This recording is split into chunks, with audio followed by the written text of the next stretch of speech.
Good morning class. आज हम लोग देखने वाले हैं मैथ का वास्तविक संख्या का वस्तुनिष्ठ प्रश्न पार्ट 2। देखिए मित्रों, देखते हैं साथियों। देखिए क्या चीज लिखा है, कक्षा 10 गणित वास्तविक संख्या वस्तुनिष्ठ प्रश्न।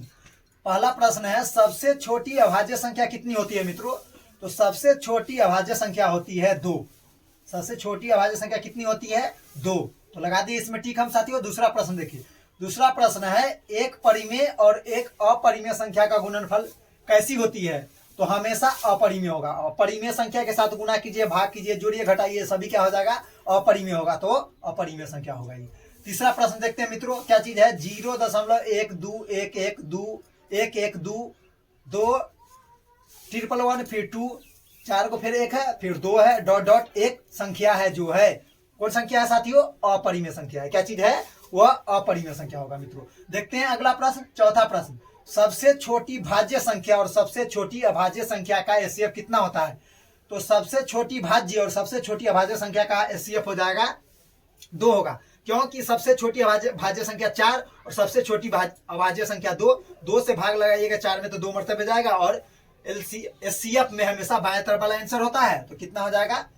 ऑप्शन नंबर बी हो जाएगा। सबसे छोटी भाज्य संख्या और सबसे छोटी अभाज्य संख्या का एचसीएफ कितना हो जाएगा? 2 होगा। अगला प्रश्न देखते हैं मित्रों, पांचवा प्रश्न है, किसी पूर्णांक p के लिए, ये क्वेश्चन गलत है साथियों। क्या चीज है? पांचवा प्रश्न, किसी पूर्णांक p के लिए विषम संख्या का रूप है, ये क्वेश्चन गलत है। देखते हैं मित्रों अगला प्रश्न, प्रश्न नंबर छठा प्रश्न, भाज्य संख्या बराबर में डॉट डॉट गुने में भागफल प्लस में शेषफल में रिक्त स्थान में क्या भरा जाएगा?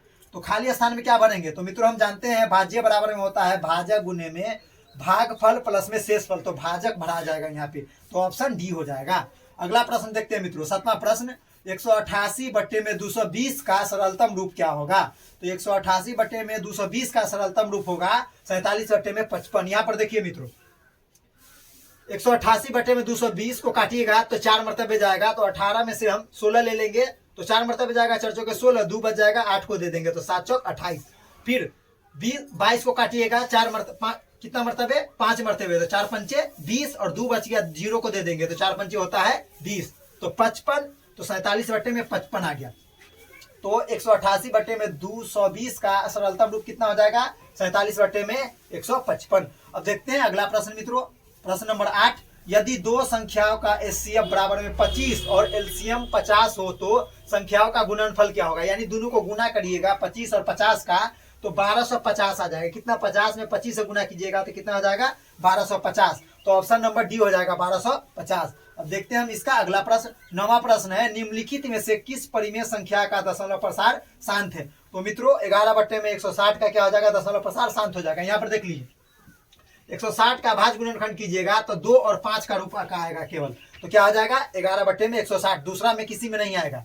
अगला प्रश्न देखते हैं मित्रों, 10वां प्रश्न, निम्नलिखित में से कौन सा युग्म सअभाज्य है? तो मित्रों 15/20 है, वो 5 से डिवाइड हो जाएगा, तो ये तो सअभाज्य संख्या होगा नहीं। अब देखिए 9 और कॉमा में 16 है, यही होगा। इसमें कोई डिवाइड होने वाला नहीं है ना, कोई किसी में कॉमन मिलने वाला है ही नहीं, इसलिए क्या हो जाएगा? यही हो जाएगा। 9 कॉमा में 16, 13,52 है, 13 से 52 डिवाइड हो जाएगा, तो ये होगा नहीं। 21 से 84 डिवाइड हो जाएगा, तो ये होगा नहीं। मिलेंगे साथियों अगले क्लास में, जब तक के लिए धन्यवाद।